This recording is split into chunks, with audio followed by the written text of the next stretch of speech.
Baiklah, saya akan menjelaskan tentang etika perbankan. Etika perbankan adalah kumpulan norma, kaidah, dan kebiasaan yang berlaku dan harus dipatuhi, dihormati, dan dijunjung tinggi oleh para bankir dalam menjalankan usaha perbankan. Etika perbankan terbagi menjadi dua. Yang pertama, etika kerja. Etika kerja adalah penjabaran prinsip-prinsip dasar perilaku pribadi dan profesional yang diharapkan dilakukan oleh jajaran bank dalam melaksanakan tugasnya. Aspek-aspek etika kerja terbagi menjadi 5. Yang pertama, integritas, yaitu menjunjung tinggi nilai-nilai kejujuran, kesetiaan, konsistensi, dan keteladanan dalam setiap tindakan dan keputusan. Yang kedua, kompetensi, yaitu memiliki pengetahuan, keterampilan, dan kemampuan yang sesuai dengan bidang tugas dan tanggung jawab serta berusaha meningkatkan kualitas diri secara terus-menerus. Yang ketiga, profesionalisme, yaitu bekerja dengan penuh tanggung jawab, disiplin, inisiatif, kreativitas, dan inovasi, serta menghargai hak dan kewajiban diri sendiri dan orang lain. Yang keempat, kerjasama, yaitu bekerja secara tim dengan saling menghormati, mendukung, membantu, dan berbagi informasi serta pengetahuan dengan rekan kerja. Yang kelima, kepatuhan, yaitu mematuhi peraturan perundang-undangan, ketentuan internal bank, kode etik, serta norma-norma sosial yang berlaku. Yang kedua, etika bisnis. Etika bisnis adalah prinsip moral terkait perilaku individu, perlindungan terhadap harta milik bank, dan penyelenggaraan bisnis bank dalam berinteraksi dengan stakeholders. Aspek-aspek etika bisnis terbagi 5.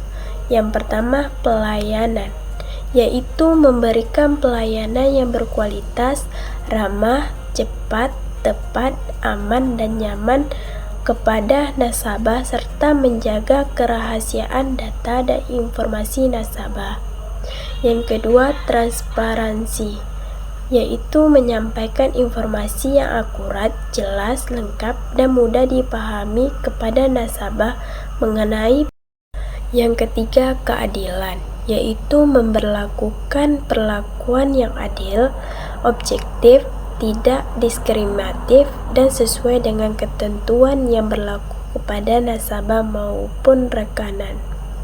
Yang keempat, kesetaraan, yaitu menghargai martabat, hak asasi manusia, keberagaman budaya, agama, suku, usia, dan kondisi fisik dari nasabah maupun rekanan. Yang kelima, tanggung jawab sosial, yaitu berperan aktif dalam mendukung pembangunan ekonomi dan sosial masyarakat serta menjaga kelestarian lingkungan hidup. Rahasia bank. Yang kedua, menghindari benturan kepentingan. Yang ketiga, memberikan layanan yang adil. Yang keempat, mematuhi peraturan. Penjualan dapat mendorong pelanggaran etika. Yang kedua, kompleksitas produk, yaitu sulitnya memahami seluruh fitur dan risiko produk keuangan.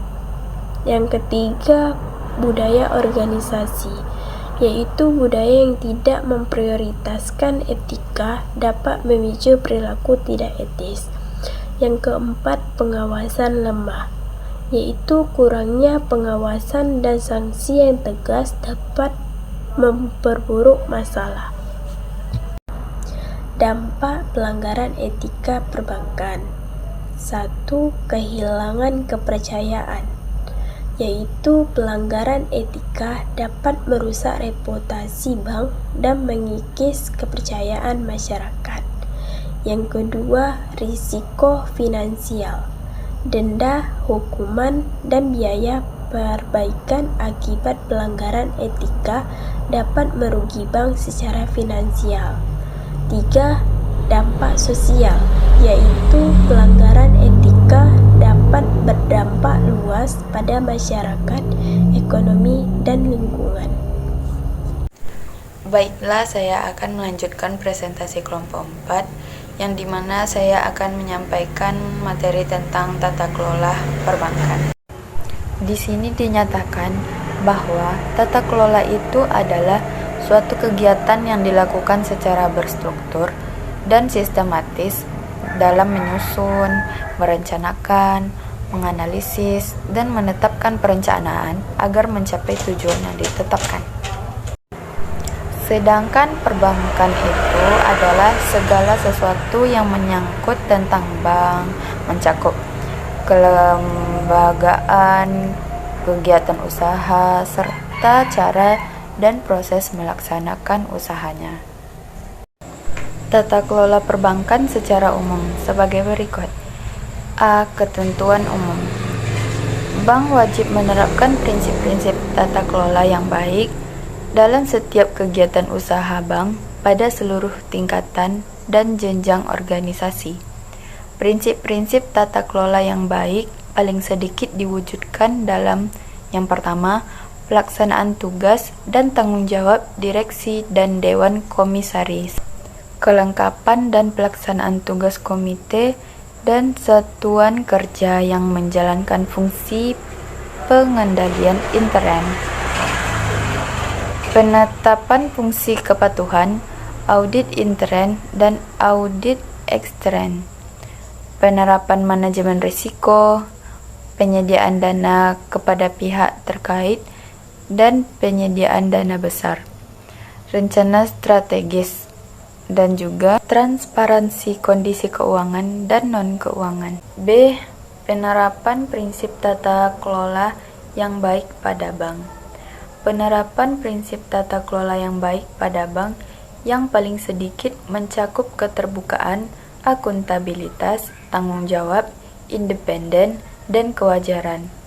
Dan yang paling sedikit diwujudkan dalam pelaksanaan tugas, tanggung jawab, dan izin direksi dewan komisaris, kelengkapan dan pelaksanaan tugas komite, penanganan benturan kepentingan, penerapan fungsi kepatuhan, penerapan fungsi audit intern, penerapan fungsi audit ekstern, penerapan manajemen risiko, pemberian remunerasi, penyediaan dana kepada pihak terkait dan penyediaan dana besar, integritas kepada pelapor dan sistem informasi teknologi, rencana strategis bank, aspek pemegang saham, penerapan strategis anti penipuan, prinsip keuangan berkelanjutan, dan prinsip tata kelola dalam kelompok usaha bank. C. Direksi. Jumlah, komposisi, kriteria, independen, anggota direksi wajib memenuhi ketentuan.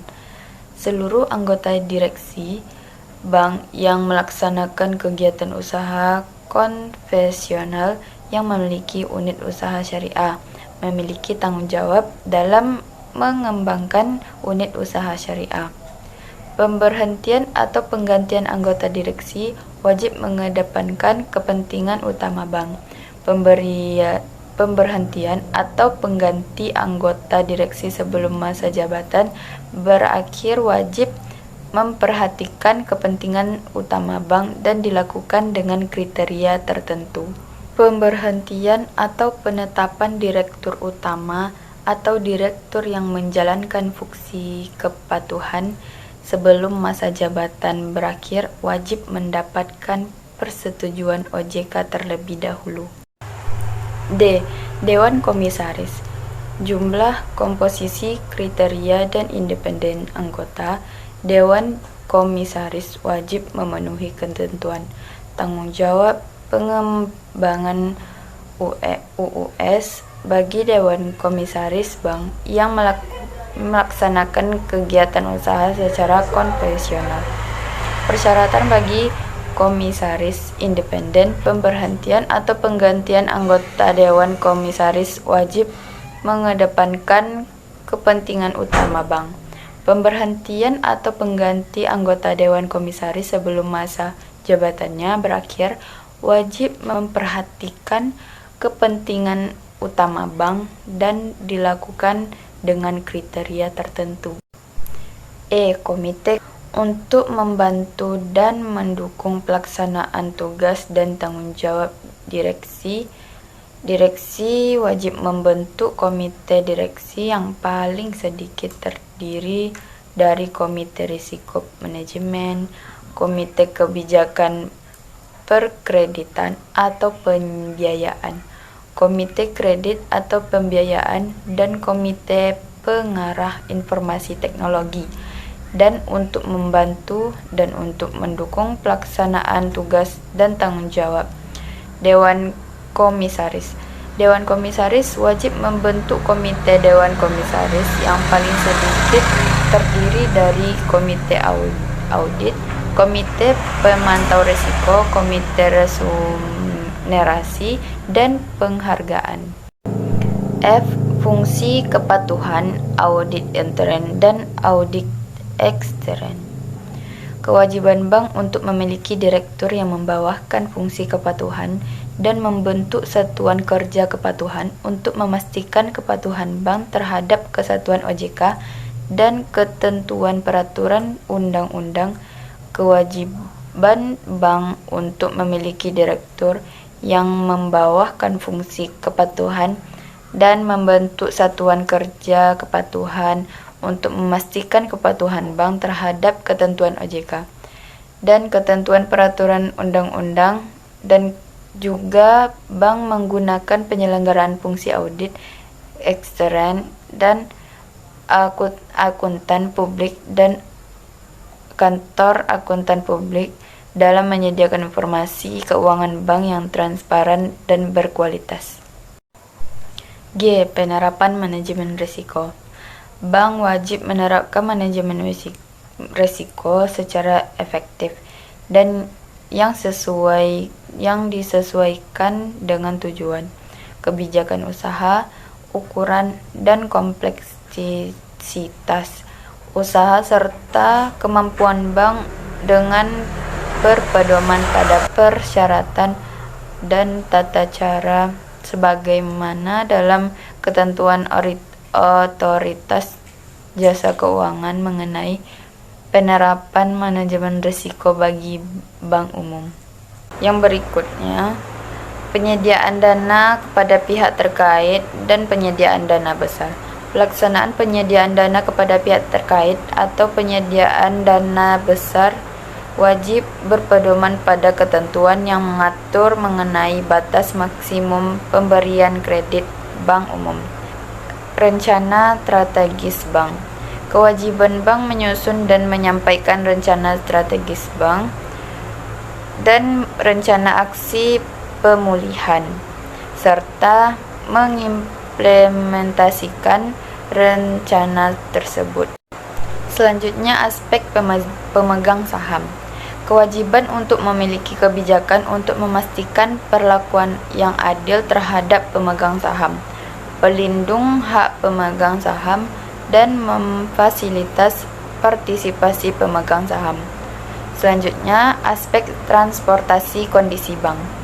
Bank wajib melaksanakan transportasi informasi mengenai produk dan menggunakan data nasabah bank dengan mempedoman pada persyaratan dan tata cara sebagaimana dalam ketentuan mengatur mengenai transparansi informasi produk bank dan menggunakan data pribadi nasabah, dan ketentuan otoritas jasa keuangan yang mengatur mengenai perlindungan konsumen sektor jasa keuangan. Lanjut, pelaporan internal dan benturan kepentingan. Dalam hal ini terjadi benturan kepentingan anggota direksi, anggota Dewan Komisaris, dan pejabat eksekutif dilarang mengambil tindakan yang dapat merugikan bank atau mengurangi keuntungan bank, dan wajib mengungkapkan benturan kepentingan dalam setiap keputusan. Selanjutnya, laporan pelaksanaan tata kelola dan penilaian penerapan tata kelola. Kewajiban bank untuk menyusun dan menyampaikan laporan pelaksanaan tata kelola pada setiap akhir tahun buku, dan kewajiban bank untuk melakukan penilaian sendiri atas penerapan tata kelola. Penerapan tata kelola pada kantor cabang dari bank yang berkedudukan di luar negeri. Otoritas jasa keuangan berwenang meminta menyesuaikan struktur organisasi kantor cabang dari bank yang berkedudukan di luar negeri untuk memastikan penerapan tata kelola sesuai peraturan orientasi jasa keuangan ini. Lanjut, pemberian remunerasi. Kewajiban bank menerapkan tata kelola dalam pemberian remunerasi dan memiliki kebijakan remunerasi. Dan lanjutnya, tata kelola dalam kelompok usaha bank. Kewajiban bank sebagai perusahaan induk atau pelaksanaan perusahaan induk dalam kelompok usaha bank untuk melakukan koordinasi dan evaluasi terkait penerapan tata kelola yang baik pada bank oleh bank anggota kelompok usaha bank, dan implementasi sinergi perbankan dalam bentuk dukungan komite dalam kelompok usaha bank. Ketentuan peralihan bagi komisaris independen yang telah menjabat selama 2 periode berturut-turut atau lebih pada saat berlakunya peraturan orientasi jasa keuangan ini. Pemenuhan ketentuan sebagai dimaksud dalam pasal 26 dilakukan pada saat yang bersangkutan akan diangkat kembali sebagai komisaris independen. Dan yang terakhir ialah ketentuan penutup. Ketentuan lebih lanjut dari peraturan orientasi jasa keuangan ini diatur dalam surat edaran otoritas jasa keuangan.